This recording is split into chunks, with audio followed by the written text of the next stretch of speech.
नमस्ते साथियों और प्यारे बच्चों, आर्या की पाठशाला में आप सबका स्वागत करती हूँ। और चलिए बात करते हैं भूतकाल के अंतर भेदों की। क्योंकि इससे पहले आपको मैं बता चुकी हूँ कि काल क्या होते हैं, वर्तमान काल क्या है और वर्तमान काल के अंतर्भेद क्या होते हैं। और अब मैं बताने जा रही हूँ आपको कि भूतकाल क्या होते हैं और भूतकाल किसको कहते हैं, उसकी पहचान क्या होती है और उसके अंतर्भेद क्या है। जैसा कि मैंने पिछले वीडियो में भी ये भी बताया था कि जो भी वर्तमान काल के भेद हैं वही भेद भूतकाल के भी होते हैं, लेकिन इसमें एक भेद जो होता है वो थोड़ा सा चेंज होता है, अंतर उसका वो थोड़ा सा अलग है, परिवर्तित है।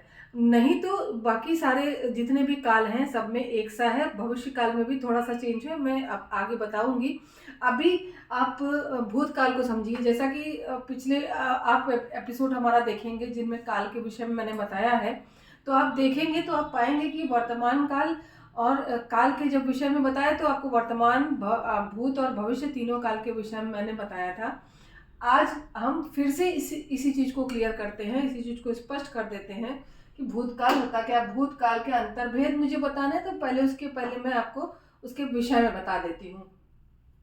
उसकी परिभाषा है, जिन क्रिया शब्दों से कार्य का बीत जाना, समय का बीत जाना, कार्य का हो जाना पता चलता है, वे जो है भूतकाल के शब्द कहलाते हैं, भूतकाल के क्रिया शब्द होते हैं, या समाप्त हो जाने का बोध होता हो वह भूतकाल कहलाते हैं।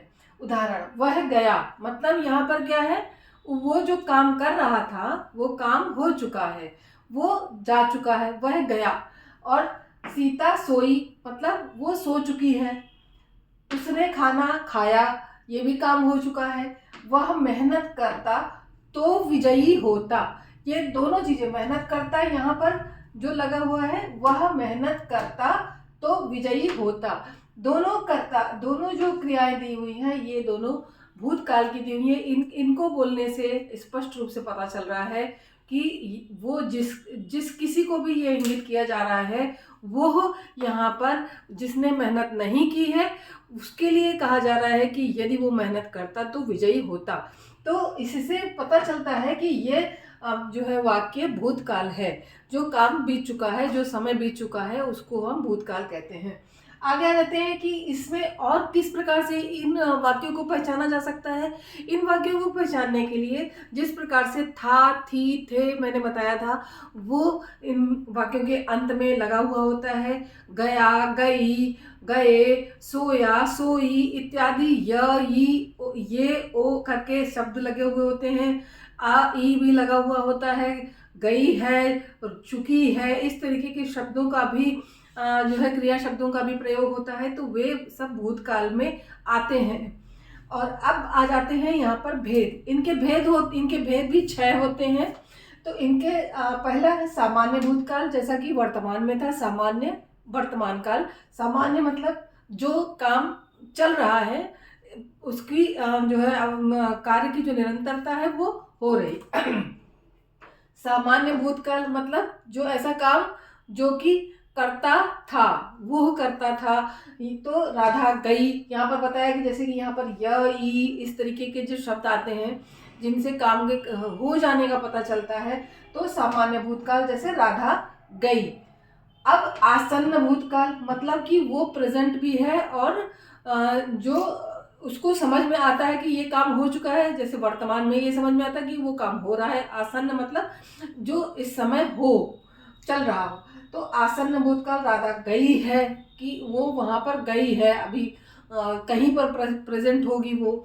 तो पूर्ण भूतकाल जो काम पूरी तरह हो चुका है। अपूर्ण भूतकाल जो काम पूरी तरह अभी हुआ नहीं है, ऐसा काम। राधा जा रही थी, तो ये काम अभी पूरा नहीं हुआ है। संदिग्ध भूतकाल, राधा गई होगी। संदिग्ध, जैसा कि आपको पिछले भी एपिसोड में वर्तमान के लिए भी बताया था कि संदिग्ध का अर्थ होता है कि उसके विषय में संशय हो, जिसकी कोई भी आप वाक्य कह रहे हो उसके विषय में कोई संशय हो, तो वहां पर संदिग्ध काल आ जाता है। संदिग्ध वर्तमान, संदिग्ध भूत।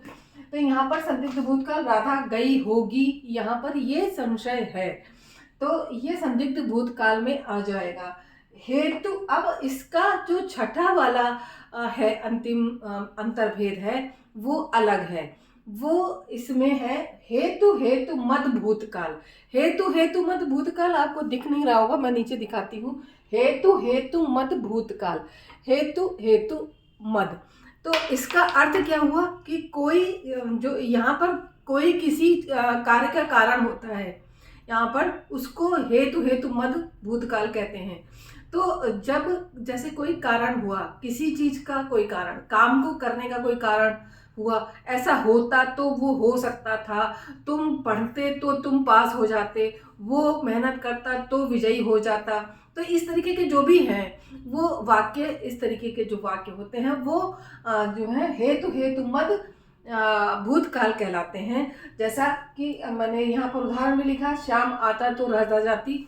तो जैसे उस कार्य का हेतु जो था, यहाँ पर इसको इस तरीके से समझ लीजिए, जो किसी कार्य का हेतु था वो कार्य हेतु नहीं पूर्ण हुआ, इसलिए वह भूतकाल, हेतु हेतु मत भूतकाल हुआ। वह जो किसी चीज का हेतु बन जाए, किसी कार्य का करने वाला जो होता है उसका कारण बन जाए, और वो कारण नहीं होने पर वो भूतकाल, हेतु हेतु मत भूतकाल हो जाता है। तो ये आशा करते हैं कि आपको ये भूतकाल पूरी तरह समझ में आ गया होगा। और कमेंट आप लोग लिखते नहीं हैं, शेयर आप लोग करते नहीं हैं, आप लोग सब्सक्राइब करते नहीं हैं, तो इसका अर्थ मैं ये लगाती हूँ कि आपको समझ में नहीं आता, या आपको वीडियो हमारा पसंद नहीं आता। मैं आपसे रिक्वेस्ट करती हूँ कि पुनः पुनः से कि चैनल को देखिए, सब्सक्राइब कीजिए, लोगों के साथ शेयर कीजिए। आपको ज़रूर से, निश्चित रूप से आपको नए नए वीडियोस, नई नई चीज़ें आपको हमारे चैनल पे मिलेंगी। अभी तो मैं जो है, मैंने आपसे जैसे बताया था कि कक्षा 2 से 3 से लेकर के आगे तक हमारे जो कक्षाओं में जो हमारे क्लासेस चल रही हैं, इनमें आपको पूरी तरीके से ग्रामर, व्याकरण इसमें मिलेगी। और मैं जो शॉर्ट्स बनाती हूँ, जो बना रही हूँ, उनमें भी मैं उन साहित्यकारों के लिए, जो उन लेखकों के लिए, जो नए लेखक हैं, उनके लिए मैं कुछ छोटे छोटे टिप्स उसमें दूंगी, जो शॉर्ट्स के रूप में आपके सामने इसी आर्या की पाठशाला चैनल पे आपको मिलेंगे। जैसे कि कहानी कैसे लिखें, लघु कथा कैसे लिखें, छंद कैसे लिखें। तो इन सब चीज़ों को जो है आप जब भी आप कुछ शॉर्ट्स हमारे देखेंगे तो आपको अंदाज़ा हो जाएगा। आप कोशिश करिएगा हर उसको लिखने में आप कामयाब हो, ऐसी मेरी आशा है और ऐसी कामना भी।